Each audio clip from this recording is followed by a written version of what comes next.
ആമ്പല്ലൂരിൽ റോഡരികിൽ ഇരുവശങ്ങളിലും കാഴ്ച മറച്ച് കാട് വളരുന്നത് അപകട ഭീഷണി ഉയർത്തുന്നു.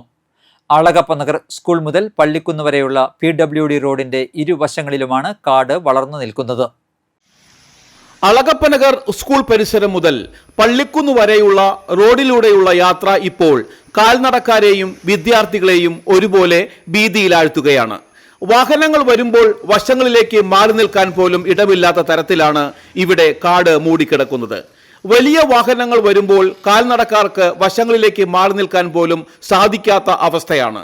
റോഡിൽ നിന്നും വശങ്ങളിലേക്ക് മാറുമ്പോൾ കാടിനുള്ളിലേക്ക് കയറി നിൽക്കേണ്ട ഗതികേടിലാണ് വിദ്യാർത്ഥികൾ അടക്കമുള്ളവർ.